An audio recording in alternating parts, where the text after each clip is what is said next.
दूसरी बात ये कि जो मलेरिया है, देखें मलेरिया के बुखार की कैफियत अलग होती है, चिकनगुनिया के बुखार की कैफियत अलग होती है, डेंगू की अच्छा, अलग ज़रा होती है। तीनों को यह बताइएगा तीनों को और बताऊंगा इनके मैं। हवाले से ये भी बताएं कि क्या जो है इलाज भी क्या है और एहतियात में इम्यूनिटी कैसे अपनी अच्छी जी करें। बिल्कुल, अच्छा आपने। अगर इम्यूनिटी अच्छी होगी तो मच्छर अफेक्ट नहीं करेगा क्या, नहीं मच्छर या फिर भी करेगा?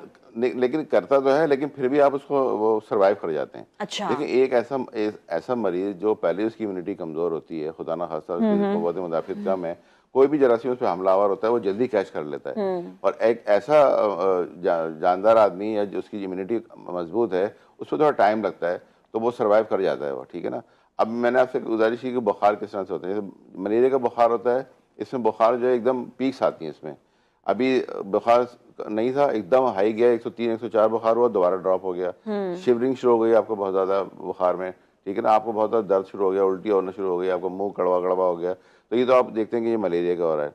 जो चिकनगुनिया का होता है वो एक सस्टेनेबल बुखार होता है, हाई ग्रेड तो होता है लेकिन सस्टेनेबल होता है। दूसरा उसके जोड़ों में दर्द शुरू हो जाता है, हम्म। और जबकि मलेरिया वाले में जोड़ों में दर्द नहीं होता। हम्म। इसी तरह से अगर आप देखें कि जो डेंगू का होता है, डेंगू में भी बुखार तो होता है, हाई ग्रेड भी होता है, लेकिन उसमें क्या होता है कि खुदा ना खास्ता अगर ज़्यादा प्रिवेल करता है बुखार, तो फिर आपको नाक से, मुंह से और जो जितनी भी और उससे खून का जारी होना शुरू हो जाता है। क्योंकि डेंगू इतना इसलिए खतरनाक होता है कि आपके प्लेटलेट्स को ये वो गिरा देता है। बिल्कुल ये कराता, ये हाँ। खून की जो नालियाँ तो हैं। डेंगू का देखिए कैसे पता चलेगा? टेस्ट तो फौरन अगर आप करा रहे हैं तो ठीक है, वो तो आपको पता चले, लेकिन एकदम से क्या इकदाम करना चाहिए कि जिसको पता हो कि बुखार है, अब ये नहीं पता कि डेंगू है या कौन सा बुखार है, तो देखिए क्विक क्विक डेंगू का कोई एक, होता है? एक DS1 टेस्ट होता है, वो फ़ौरन ही हम्म। हमें पता चल जाता है कि जी इसको मतलब डेंगू है फौरन या से नहीं जाके है। टेस्ट कराएं जो भी जी हाँ, बुखार है। वो भी बुखार, हम्म। लेकिन उम्र 1 से 7 दिन लगते हैं।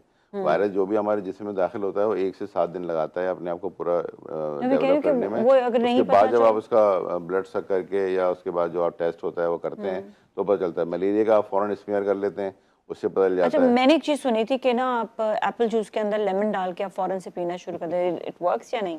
देखिए अपने आप को रिहाइड्रेट करें आप। हाँ। अगर आप, होता क्या है बुखार बुखार में जब आपका बॉडी टेम्परेचर अंदर का रेज होता है, तो आपको जो है ना वो बहुत ज़्यादा पानी की कमी होनी शुरू हो जाती है जिस्म के अंदर।